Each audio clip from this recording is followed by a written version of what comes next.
Tiago, capítulo 5, nós vamos ler a partir do versículo 13. Nós vamos ler do versículo 13 ao 18, e a palavra de Deus diz assim: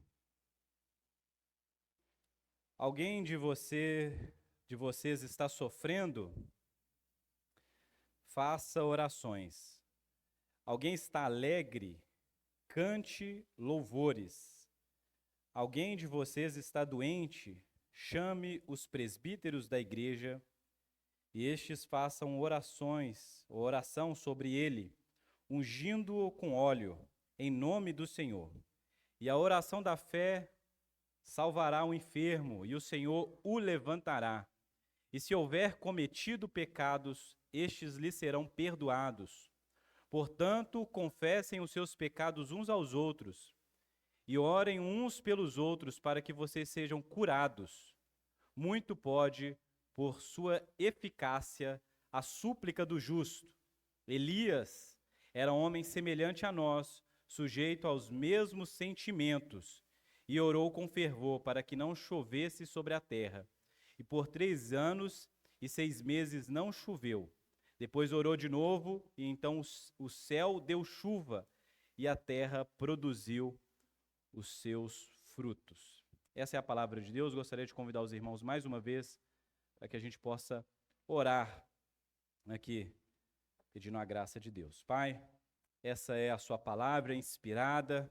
Nós cremos que ela é poderosa e eficaz, que o Senhor mais uma vez pode falar hoje aos nossos corações, que o Senhor pode nos conduzir, ó Pai, a caminhos retos de justiça. Nos ensina o que é confiar em Ti. Nos ensina o que é permanecer nesse mundo hostil como um cristão fiel a Ti.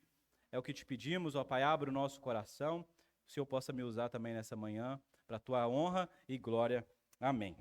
Irmãos, nós temos observado que Tiago tem explanado vários ensinamentos práticos para essa igreja, de como eles deveriam viver em um mundo marcado pelo sofrimento, pela perseguição, pela infidelidade, como uma igreja permanece fiel em um mundo infiel, como uma igreja permanece louvando e celebrando a graça e o evangelho, enquanto o mundo o persegue, enquanto há injustiças, enquanto há todo esse tipo de maldade. Como o cristão deve viver? Qual é a sabedoria da vida? Qual é a graça de se viver diante de Deus? E Tiago, obviamente, trabalhará questões práticas, muito práticas para essa comunidade, de como enfrentar as provações, de como se relacionar. Tiago tratará de questões bem práticas. Essa é a carta de Tiago. E ele chega em um momento em que ele apela os irmãos para a importância da oração e da confiança em Deus. Inclusive, o título dessa pregação poderia ser: Quando o justo deve orar. Quando nós devemos orar? Quando nós devemos nos dobrar diante de Deus, de joelhos, e clamar pela misericórdia de Deus? Obviamente, as próprias Escrituras falam que nós devemos sempre ter um espírito de oração, orar o tempo todo, mas aqui Tiago traz algumas ocasiões bem específicas, e eu gostaria de acompanhar com você versículo a versículo cada uma dessas ocasiões. Versículo 13, olha aí para a sua Bíblia. Alguém de vocês está sofrendo, faça oração. Alguém que está alegre, cante louvores. 2 aspectos da vida, 2 aspectos da realidade humana. Nós ou estamos sofrendo, passando por provações, ou nós estamos passando por dificuldades, situações nos acontecem que nos levam a pressões, ou estamos desanimados, ou estamos em uma exaustão por lutar, por passar por essa vida. Nós podemos ser acometidos por sofrimentos, por perseguições, por angústias. Essa é a vida da igreja. Na igreja, as duas coisas se encontram. Nós encontramos um irmão que está passando por uma fase muito difícil e diz: ore por mim, enquanto o outro está celebrando a vida, um ganho, uma bênção que Deus deu. Nós vivemos nesse misto. Essa é a comunidade cristã. Alguém poderia falar, você não pode ficar alegre enquanto tem gente sofrendo. E outro poderia dizer, você não pode ficar sofrendo enquanto todos estão alegres. Mas a comunidade, a realidade da comunidade, a realidade da vida, é que a vida não é algo linear. Uma hora você tem motivos de sobra para celebrar, entoar louvores a Deus, em outros momentos você fica sem chão, parece que algo aconteceu e que o céu está cinza e você fala, eu não consigo mais. Eu preciso ver o sol, eu preciso de alegria, eu estou sem força para sair dessa cama. Essa é a realidade da vida. Mas o Tiago deixa claro, se você está sofrendo, se você passar algo hoje na sua vida que leva você a algum tipo de sofrimento, a uma angústia, você não vê mais soluções, você não vê o que você pode fazer, você não consegue dar uma solução prática para aquilo, ou talvez nem consegue, nem está na sua ossada, no seu alcance, está nas mãos de outras pessoas. O que você deveria fazer? Você deveria dobrar os seus joelhos ou ir para o seu quarto, pedir a Deus, e confiando nesse Deus que é bondoso, como nós cantamos aqui, é um Deus misericordioso e um Deus que nos escuta. Nós devemos orar para um Deus que nos vê. Nós devemos orar para um Deus que sabe exatamente o que nós passamos e o que o nosso coração está, qual a condição do nosso coração. Um Deus que nos conhece. Muitas vezes, quando nós compartilhamos os nossos sofrimentos para as pessoas, as nossas angústias para as pessoas, até mesmo quando as pessoas fazem isso para nós, nós dizemos para as pessoas, eu sei bem como é isso, não sabe. Porque existem algumas situações da vida que não sabe. A pessoa pode viver, ela pode ver, ela pode olhar, ela pode saber o tom da nossa voz, mas ela não sabe o sofrimento, a dor que nos alcança. A noite mais escura, não sabe disso, porque somente quem passa é quem sabe. Mas existe alguém que nós podemos chamar, existe alguém que pode nos consolar, existe alguém que pode nos guiar, existe alguém que, ou não respondendo às nossas orações de maneira, os nossos questionamentos, pode dizer, eu estou aqui,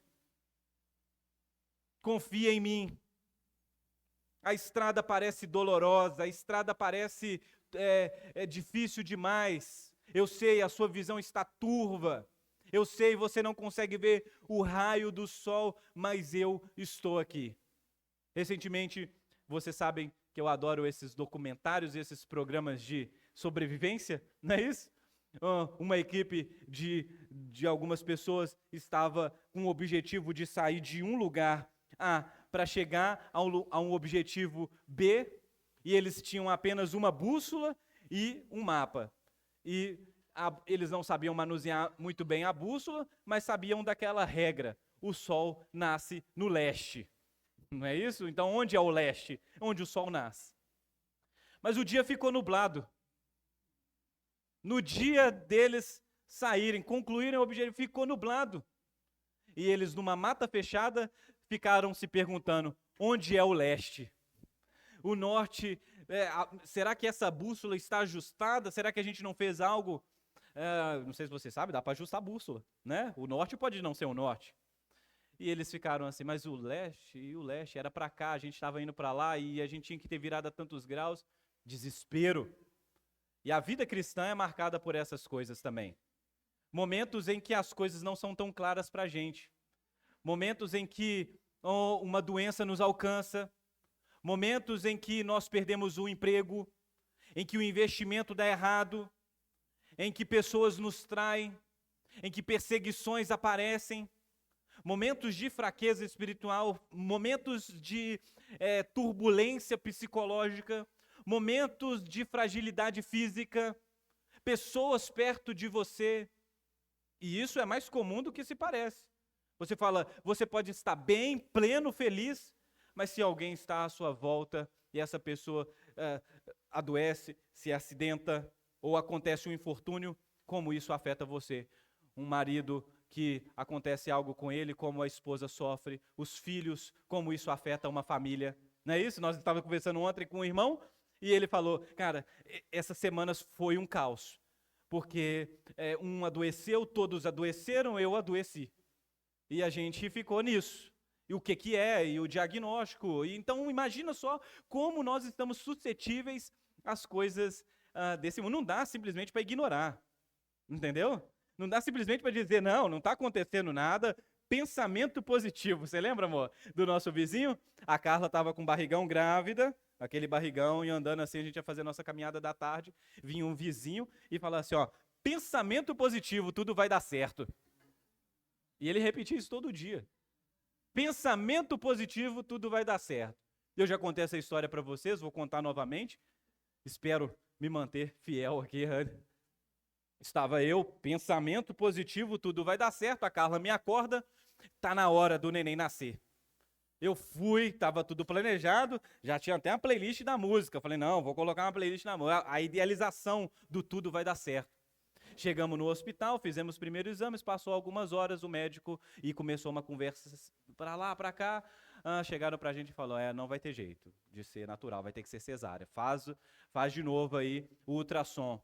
O menino que no anterior estava com 4.200, estava aparecendo 4.400. E tem que tirar esse menino na cesárea. E agora começou essa correria e tudo vai dar certo, já comecei a questionar. Os gritos das outras mães, né? Quem é mãe sabe disso. Os trabalhos de parto, aquele sofrimento. O pai ali acompanhando aquilo. Meu Deus, se não era melhor eu estar em uma guerra. Que sofrimento, que angústia. Mas o nosso vai dar certo. Chegamos na hora do... Vai ter que ser cesárea, dá a injeção lá, né, no negócio, e eu observando aquilo. Eu falei, eu sou fotógrafo, eu tenho que fotografar esse momento da minha vida. Não tenho dinheiro para contratar outro, vai ter que ser eu. E aí a coisa começou a virar um caos e tal, e deu certo. Aquele meninão, boizão, 4.435, sei lá, 4,5, sei lá. Falei, meu Deus do céu, que tamanho de menino. E aí eu falei, tudo certo, o menino é forte, não é? Menino forte, já nasceu já com 2 meses. A Carla tá bem, deu tudo certo, tá tudo legal. Tô vendo a Carla na maca, o menino em cima dela, e eu, agora se ausenta, pai, que você não pode mais ficar aqui. Os minutos começaram a passar, eles pegam o meu filho, tira da minha esposa, coloca ele num cubo, um negócio transparente, não pegou o peito, e daqui a pouco eles colocam uma sonda no menino e colocam um negócio. Eu falei, meu Deus, o que está acontecendo? Cadê o tudo vai dar certo? Eu e a Carla é liberado, o menino vai para a UTI. Eu falei, meu Deus, o que aconteceu? Com tudo vai dar certo, a gente fez tudo. A gente fez as caminhadas, eu orava na barriga da casa, a gente botava o menino para cantar as musiquinhas, né? A gente fez tudo certo. A gente foi fiel, a gente foi em todos os exames, a Carla comeu certo, cortou o que tinha que cortar, colocou o que tinha. A vida é assim. Às vezes nós fazemos tudo certo. Nós oramos, nós somos fiéis, nós damos o dízimo, nós não mentimos, nós não roubamos, nós não maltratamos as pessoas. E a gente fala, é só plantar o bem que a gente colhe o bem. Mas nem sempre a vida é assim. Porque a gente está sujeito as coisas dessa vida, as adversidades dessa vida, de uma realidade caída marcada pelo pecado.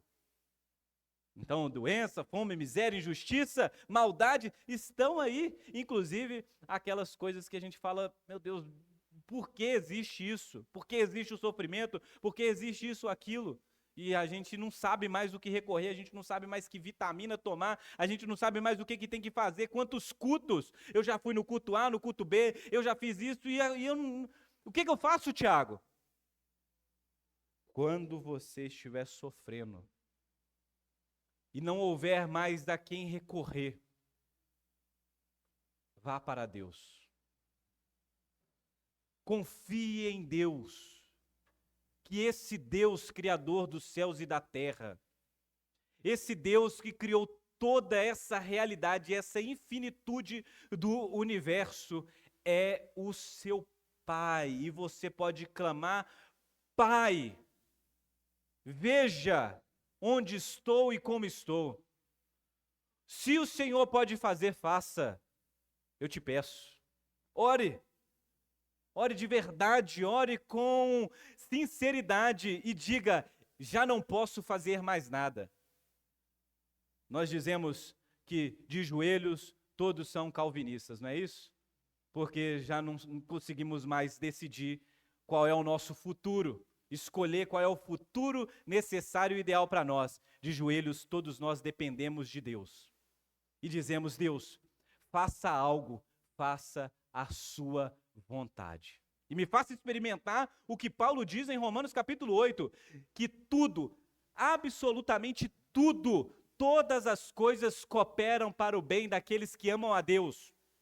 Como é viver a experiência de ver com os seus olhos as coisas não indo bem, mas acreditar, crer firmemente de que todas as coisas irão cooperar para o nosso bem, porque Deus é um Pai misericordioso e amoroso.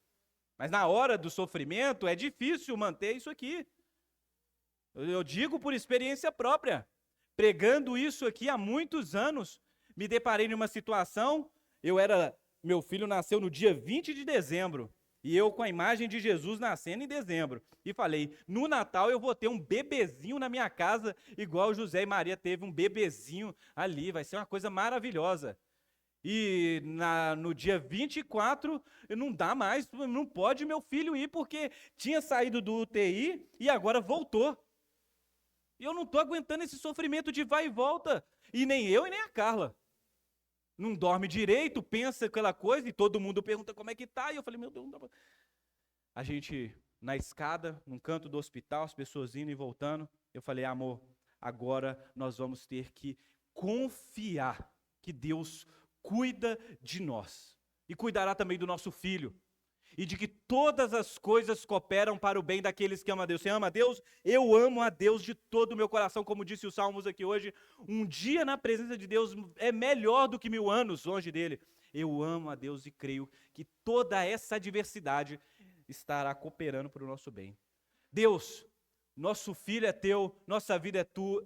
Se a gente precisar ficar aqui, quantos dias você precisar, ficaremos de bom grado, aceitaremos o sofrimento e cantaremos, entoaremos louvores ao teu nome e exaltaremos quando o Senhor solucionar todo esse problema. A vida do cristão é essa. A vida do cristão é essa. Você conversa com alguém que passou pelo sofrimento. E, inclusive, essa parte do sofrimento é uma coisa interessante, porque tem um poder de deixar a gente mais sensível ao que realmente importa. Não é isso? Conversando com a irmã da nossa igreja, ela me permitiu contar um pouco disso. A irmã da igreja passa mais uma vez pelo câncer. Mais uma vez. Pelo drama do câncer. Nós tivemos irmãos aqui na nossa igreja que passaram por isso também, foram curados, graças a Deus. A irmã está passando mais uma vez pelo sofrimento. E eu, como pastor, preciso ver os irmãos da igreja, falar com eles. E aquela desejo de falar e não falar, porque é ruim, é desconfortável procurar pessoas que estão passando por momentos terríveis como esse, porque o que você vai falar? Qual é a palavra de conforto? O que isso muda na vida da pessoa? Tá vendo a dificuldade? E eu conversando, escutando, tentando lembrar a irmã sobre as promessas de Deus, e ela me fala assim, Tiaguinho, mas eu tenho certeza que Deus está comigo. Independente do que aconteça, eu tenho certeza que Deus me ama. E eu tenho o mais importante, que é a salvação. Eu queria tanto estar reunido com os irmãos no culto domingo de manhã, eu queria tanto estar com vocês, mas eu não posso, mas eu sei que Deus está comigo. E aí o que eu vou falar? Amém. Que eu possa ter essa confiança de que Deus está comigo também no meu dia de tormenta. Que essa confiança acompanhe nós cristãos que confiamos a nossa vida em Deus. Por isso, se alguém está sofrendo, faça oração. Alguém está sofrendo, busque em Deus. Busque em Deus.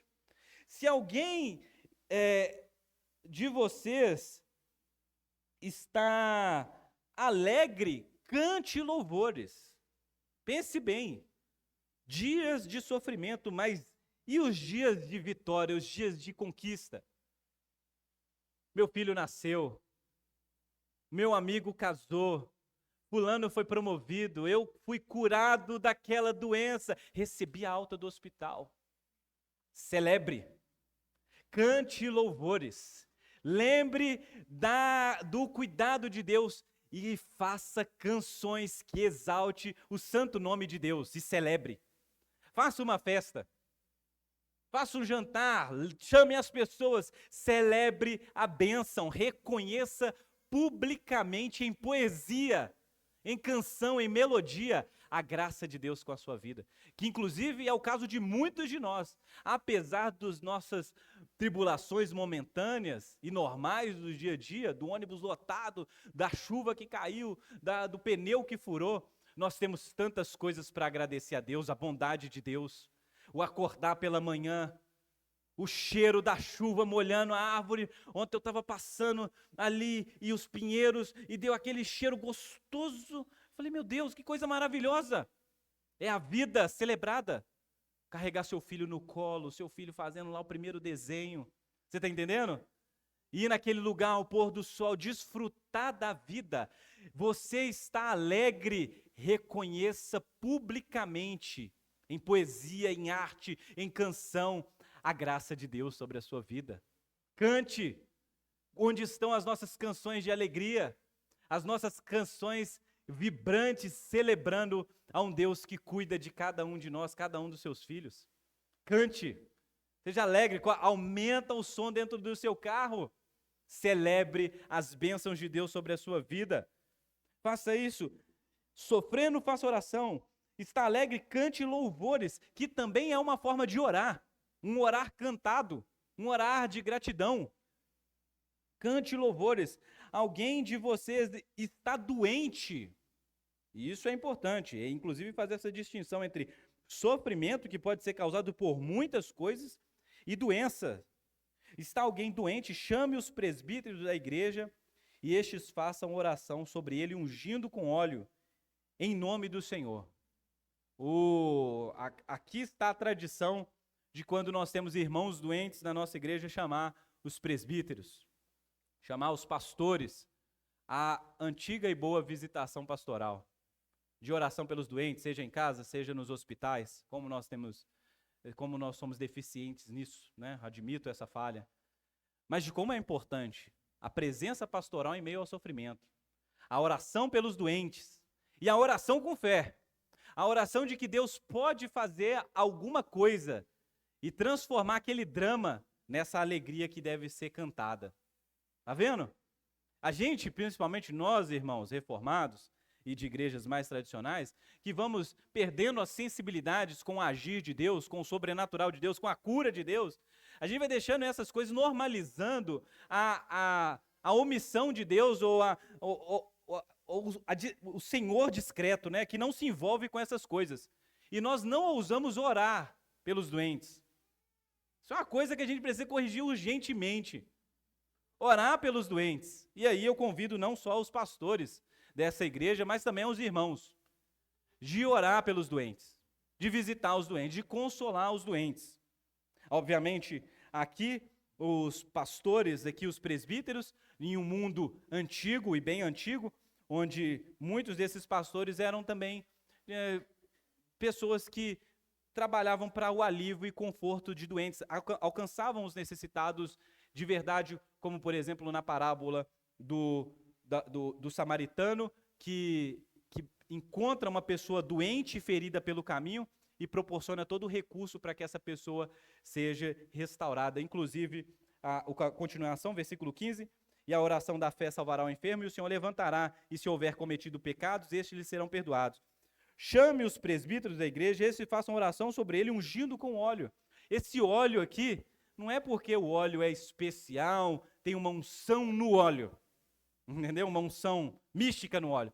O óleo nesse tempo era usado como um tipo de medicamento, era como se os presbíteros levassem óleos mesmo, o azeite, o óleo, e trouxesse um refrigério sobre as feridas, enquanto eles estavam cuidando das feridas dos enfermos, eles também oravam a Deus pela cura total, Porque eles sabiam que o medicamento é temporário, mas é Deus que dá a cura, a restauração plena. Como nós poderíamos pensar sobre isso nos dias de hoje? Nós poderíamos pensar sobre como nós podemos ajudar as pessoas a receber a graça comum de Deus nos medicamentos, nos meios paliativos para cuidar do sofrimento. Pense sobre isso, de que quando existe alguém enfermo no nosso meio doente, você está com uma dor de cabeça, o que você faz? Você toma um remédio, não é? Mas você pode tomar um remédio como algo, um bem e uma graça de Deus sobre a sua vida para aliviar aquilo dali e confiar de que a cura vem realmente é de Deus. Tome o remédio e ore na confiança que é Deus que te restaura completamente. Vá ao médico, confie na mão do cirurgião como alguém que está ali para trabalhar, para fazer algo, um bem, mas ore e confie a sua vida a Deus, que é quem usa tanto aquele que traz a cura, usa tanto o meio, o medicamento, é aquele que pode e tem poder para te curar. E escolheu te curar nesse momento através dessas coisas. Então aqui não é para que você rejeite, por exemplo, coisas como tomar remédio, ir ao médico, fazer o curativo e ficar assim, não, cura divina, um milagre, pega o óleo lá. Não, é para que você aceite duas coisas, duas realidades. Cuidados que nós podemos dar às outras pessoas, curar feridas, ajudar, fisioterapia, psicólogo. Está entendendo, gente? Participe dessas coisas e receba essas coisas como bem comum. Inclusive, nós pastores somos responsáveis por levar muitas dessas coisas a essas pessoas. Mas confie que é o Senhor, que é em nome do Senhor que essas coisas são eficazes. Porque é o Senhor que levanta o enfermo, é o Senhor que faz aquele que estava abatido, doente, prostrado, aquele que estava angustiado, aquele que estava acamado, é o Senhor que faz com que esse se levante. Amém? Vocês estão entendendo? Pense sobre isso. Quando Tiago cita o óleo, ele tinha pelo menos aí 3 aspectos aí, era algo medicinal, era algo sacramental, como se os presbíteros também estivessem consagrando esse doente. Deus, essa pessoa é tua. E o óleo servisse como uma espécie de cerimônia sacramental, de consagração, como os reis e os profetas eram separados, e o óleo era uma evidência externa, né? Uma amostra externa de que Deus realmente estava trabalhando na vida daquela pessoa, mas também como algo simbólico, simbolizando.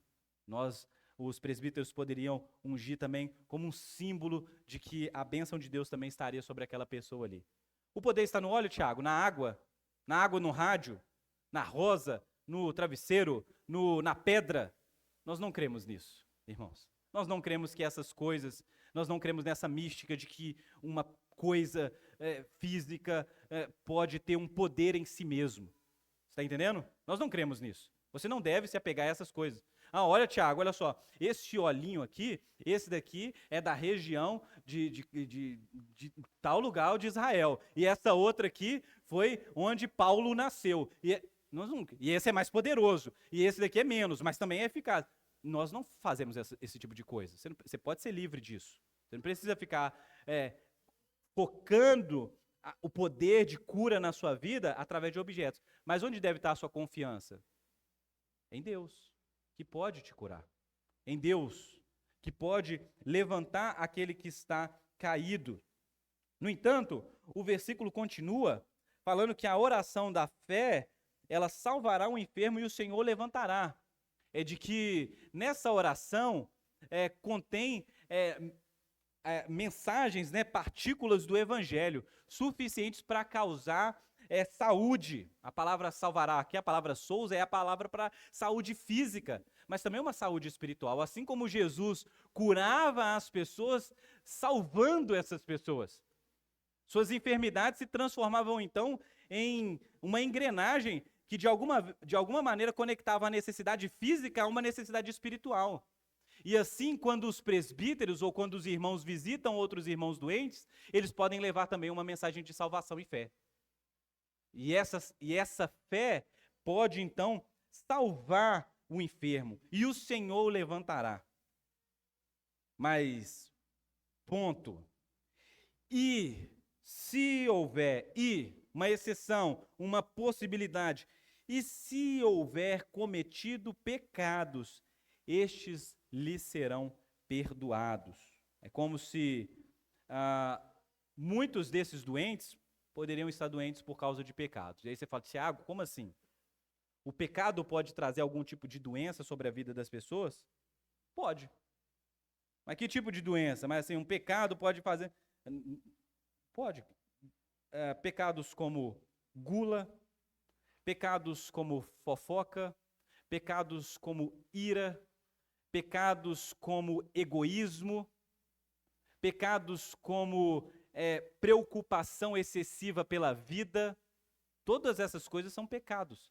E todos esses pecados, eles podem causar doenças emocionais, físicas e espirituais. Todos esses pecados. Muitas pessoas não estão simplesmente doentes porque pegou uma virose. Muitas pessoas estão doentes porque elas negligenciaram algo na sua vida, no seu psicológico, na sua vida espiritual, e por isso elas são surpreendidas por esse tipo de coisa. Então, se essa pessoa, ao ser advertida, ou ela ser instruída sobre o Evangelho e sobre a vontade de Deus, ela percebe os seus pecados cometidos, estes lhe serão perdoados. Tudo isso faz sentido quando a gente lê o versículo 16. Portanto, confessem os seus pecados uns aos outros e orem uns pelos outros, para que vocês sejam curados. Para que vocês sejam curados. Muito pode, por sua eficácia, a súplica do justo.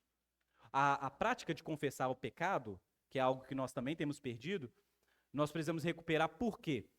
Porque quando nós tomamos consciência do nosso pecado, daquilo que nós fazemos contra Deus, contra nós mesmos ou contra outras pessoas, quando nós tomamos consciência disso e confessamos do nosso irmão, aí está o caminho da nossa cura.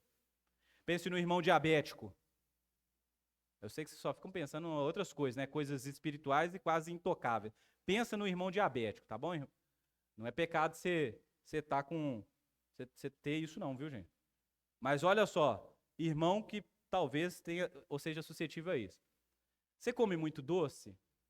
Você é uma pessoa que não faz uma dieta equilibrada, ele não sabe cortar, você fala assim, não, eu conheço pessoas assim, né?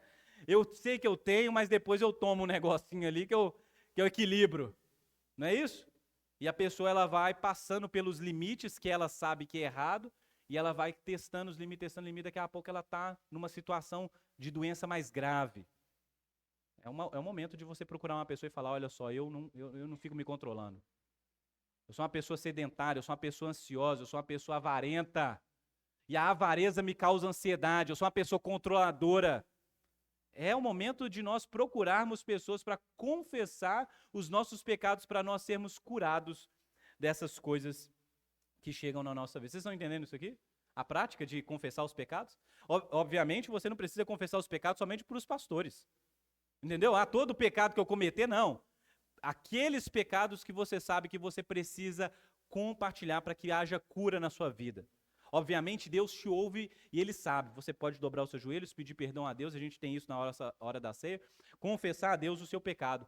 Mas se você deseja cura, você deseja mudança, é hora de buscar ajuda na igreja, com os irmãos da igreja. Não necessariamente em eu ou outra pessoa, um pastor, mas confesse pecados para sua esposa, para os seus pais, para o seu amigo. Fala, olha, eu tenho passado por isso, eu tenho praticado isso, eu tenho feito isso tem me trazido prejuízos. E eu percebo isso, mas eu preciso ser curado, eu preciso ser liberto desse tipo de coisa. Por fim, Tiago vai nos dizer que nós precisamos olhar para Elias como um homem de oração, que ora a Deus diante dos sofrimentos e confia em Deus. Elias, que era sim um profeta, mas era um homem sujeito aos mesmos sentimentos que nós. No entanto, uma pessoa que confia em Deus. E a história de Elias é a história em que Deus responde à oração, não só de Elias, mas também de um povo, e traz salvação para aquelas pessoas.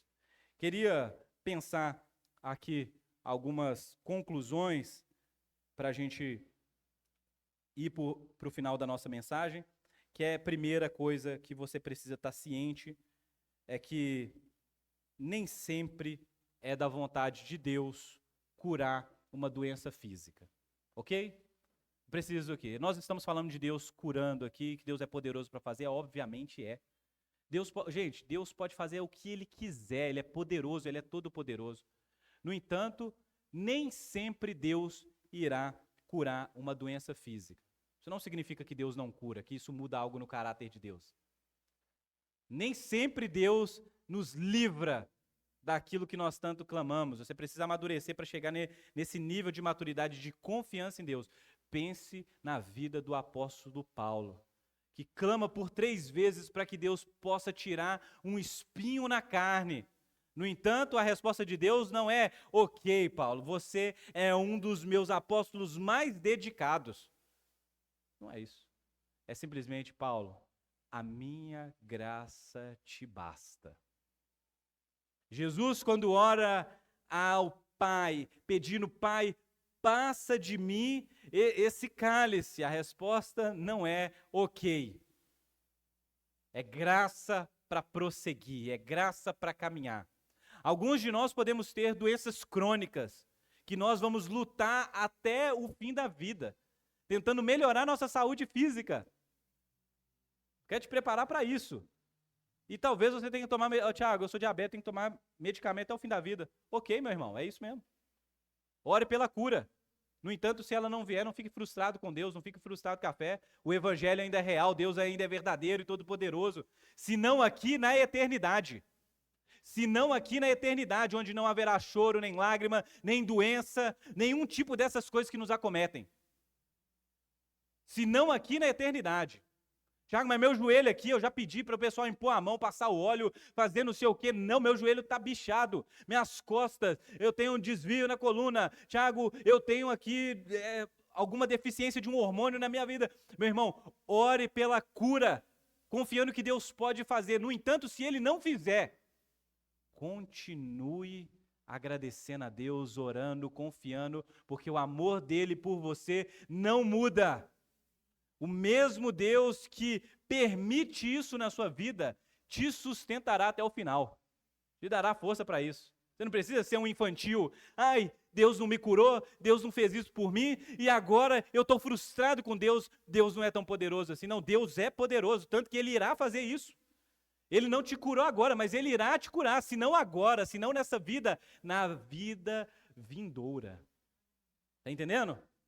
Onde nós vamos ver o coxo saltando de alegria diante de Deus. Pode chegar alguém aqui na nossa igreja, aqui cadeirante, e a gente vai orar. Deus, levanta que eu quero ver aquele irmão lá pulando com a gente. Talvez não. Pode ser que sim. Eu creio nisso. Creio mesmo. Mas pode ser que não. Mas eu tenho certeza que na eternidade, no abrir e fechar dos olhos, a gente vai experimentar corpo glorificado. Imagina o irmão que não ouvia, ouvindo. O irmão que não via, vendo. O irmão que não falava, cantando. Que coisa maravilhosa. Então, meu irmão, talvez você esteja passando por isso e você falar: eu já pedi tantas vezes a Deus e Deus... Ok, meu irmão. Talvez, exatamente, Deus não fará isso agora. Mas continue confiando em Deus, continue louvando a Deus. Continue crendo. Talvez você esteja como a nossa irmã lutando contra um câncer. Talvez algumas coisas aqui nessa vida serão limitadas, é isso, meu irmão. A vida é dura, é a marca do pecado na criação em nós. No entanto, nós sabemos que o mesmo Jesus que efetuou várias curas e não curou outros tantos, irá naquele grande dia restaurar toda a criação e nós estamos lá. Que coisa maravilhosa! Assim como o Paulo deixou o Trófimo doente, o Paulo podia curar pessoas, tinha uma unção tão maravilhosa, curava pessoas, os seus amigos não curou. O Timóteo, eu vou fazer uma oração aqui agora, você vai ser curado. Não, Timóteo, você toma um pouco de vinho com água para o seu estômago aí, ok, meu irmão? E creia que isso aí vai ser a resposta de Deus para a sua vida. Pensa sobre isso. O fato de uma pessoa, por muitas vezes, não ser curada, não significa necessariamente falta de fé. Eu sei que muitos de nós temos fé. Nem sempre, inclusive, tire isso da sua cabeça, que a fé move a mão de Deus. Entendeu? A fé não é para mover a mão de Deus. A fé é para você se mover para você se mover, para você se dobrar diante da vontade de Deus. Nós clamamos: venha ao teu reino, faça a tua vontade. São homens de fé. Ok? Se você está sofrendo, ore a Deus, confie que Deus pode socorrer e te sustentar. Se não te curar, meu irmão, fisicamente, pode te socorrer e te sustentar. Mantenha um bom ânimo. Agora, se hoje você não se vê em grandes problemas, mas em pequenos problemas, grandes problemas e grandes dificuldades, lembre do seu passado.